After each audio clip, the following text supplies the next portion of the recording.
Good morning to all. আজকে আমাদের destination ইন্ডিয়ার লাস্ট ভিলেজ থাং ও তার আগে একটা সুন্দর পাহাড়ি গ্রাম তুর্তুক। সকালে খুব তাড়াতাড়ি ঘুম থেকে উঠে সবাই রেডি হয়ে বেরিয়ে পড়লাম। আজকের প্ল্যান ছিল রাস্তায় খুব বেশি সময় না নষ্ট করে আগে তুর্তুক থাং ঘুরে দেখা, কারণ ফেরার পথও তো কম না। হোটেল থেকে কিছুটা এগোতেই শুরু হলো খারাপ রাস্তা। প্রথম থেকেই বুঝতে পারছিলাম আজকের রাইডটা খুব একটা সহজ হবে না। পাহাড়ের বুক চিরে আঁকাবাঁকা রাস্তা, কোথাও ধুলো, কোথাও বা বড় পাথর, তবুও চারপাশের দৃশ্যটা সব কষ্ট ভুলিয়ে দিচ্ছিল। কিছুক্ষণ পরেই আমরা পৌঁছে গেলাম শায়ক ভিউ পয়েন্টে। এখানকার সৌন্দর্য সত্যি ভাষায় প্রকাশ করা কঠিন। একদিকে শায়ক নদী আর অন্যদিকে বিশাল পাহাড়ের সারি। কিছুক্ষণ ছবি আর ভিডিও করার পর আবার আমরা শুরু করলাম। আমরা ঠিক করেছিলাম পথে বেশি স্টপ নেব না, যাতে তুর্তুক গ্রামটা খুব ভালোভাবে ঘুরে দেখা যায়। তাই আবার বাইকে চেপে এগিয়ে চললাম। শায়ক শব্দটি তিবেটিয়ান ভাষা থেকে এসেছে, যার অর্থ হলো দ্য রিভার অফ ডেথ। একসময় লাদাখ, বাল্টিস্তান ও মিডল এশিয়ার মধ্যে যে প্রাচীন বাণিজ্য পথ ছিল, সেই পথের গুরুত্বপূর্ণ অংশ ছিল শায়ক নদী। এই নদী পার হওয়া ছিল সব থেকে ঝুঁকিপূর্ণ। সেই কারণেই স্থানীয় মানুষরা নদীটির নাম দেন শায়ক, অর্থাৎ দ্য রিভার অফ ডেথ।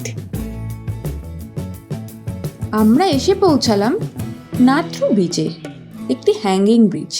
এখানের একটি নিয়ম হলো একেবারে একটি মাত্রই গাড়ি ব্রিজ পার করতে পারে, তাই কিছুক্ষণ অপেক্ষা করে আমাদের পার হতে হলো।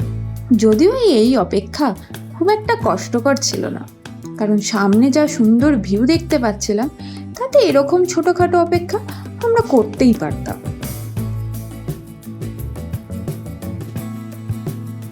ব্রিজ শেষ হতেই শুরু হলো খারাপ রাস্তা। রাস্তাটি বেশ লম্বা ছিল। এই পুরো খারাপ রাস্তায় খুব বেশি ভিডিও আমরা করতে পারিনি, কারণ ফোন বার করার সাহসই হচ্ছিল না। আমরা আবার একটি হ্যাঙ্গিং ব্রিজের কাছে এসে পৌঁছালাম। এখানেও সেম নিয়ম, আমরা সকলেই ওয়েট করলাম। একে একে আমাদের গাড়িগুলি এগোতে থাকলো। আশা করা যাচ্ছে এর পরে রাস্তা হয়তো একটু ভালো পেলেও পেতে পারি।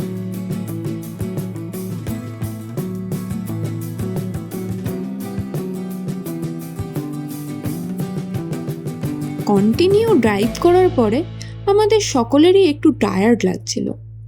রাস্তাটাও সামনে বেশ ভালোই ছিল, তাই আমরা একটু দাঁড়ালাম জল খাওয়ার জন্য।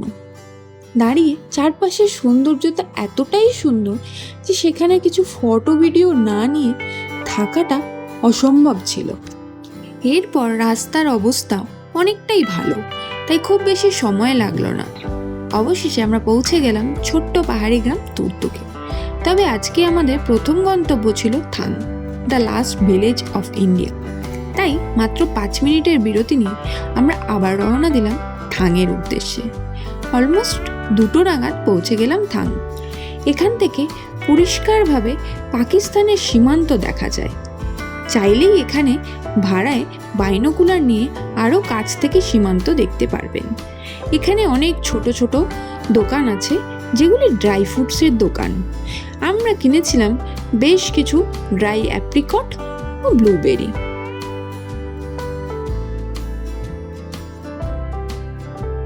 থাং ঘুরে দেখার পরে আমরা এগিয়ে চললাম আবার তুর্তুকের দিকে। ওখানেই আজকে লাঞ্চ করা হবে।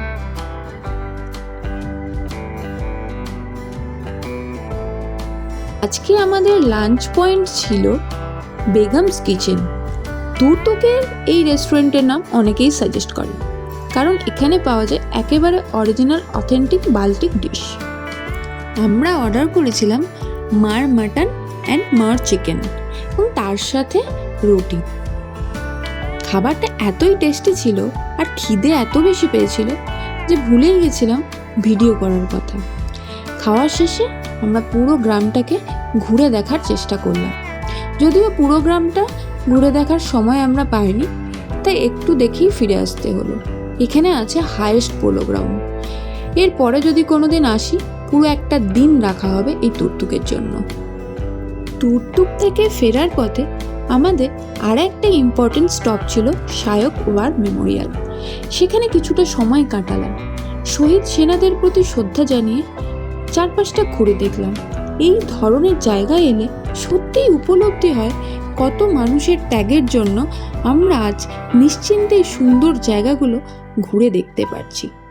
এরপর আর কোথাও না থেমে সোজা হোটেলের উদ্দেশ্যে বেরিয়ে গেলাম। আজকে এই যাত্রা শুধু একটি বাইক রাইড ছিল না, ছিল ভারতের শেষ গ্রামে পৌঁছানোর এক অসাধারণ অভিজ্ঞতা।